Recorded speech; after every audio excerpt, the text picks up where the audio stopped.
সালাম আলাইকুম। আমি এখন দাঁড়িয়ে আছি সাংহাইয়ের ওয়াংপো নদীর তীরে।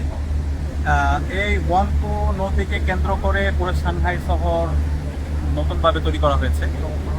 এই ওয়াংপো নদীর সাথে আমরা ঢাকার বুড়িগঙ্গা নদীকে তুলনা করতে পারি। ঢাকা বুড়িগঙ্গা নদীর তীরে অবস্থিত, কিন্তু বুড়িগঙ্গা নদীর ময়লা আবর্জনার কারণে, পরিবেশ দূষণের কারণে পুরো ঢাকা শহর আজকেও নিরাপদ হয়ে উঠেছে।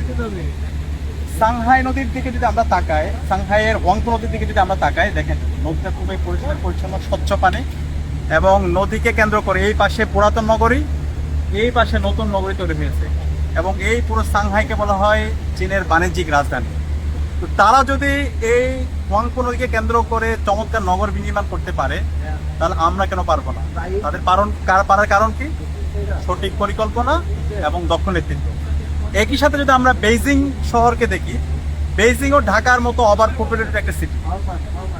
বেইজিং এর মধ্যে যদি দেখি আমরা, এখন কোনো ধরনের ট্রাফিক জ্যাম নেই, পুরোটা এআই দ্বারা নিয়ন্ত্রিত, নাগরিকদের নিরাপত্তা আছে, পুরো বেইজিং শহর নিট অ্যান্ড ক্লিন একটা সিটি।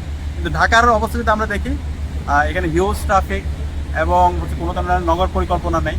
তো এই বেইজিং শহর, তাদের এত ধরনের চ্যালেঞ্জ থাকার পরও তারা সফলতার সাথে সুন্দর একটা নগর বিনির্মাণ করার মূল কারণ হচ্ছে তাদের সঠিক পরিকল্পনা এবং দক্ষ নেতৃত্ব।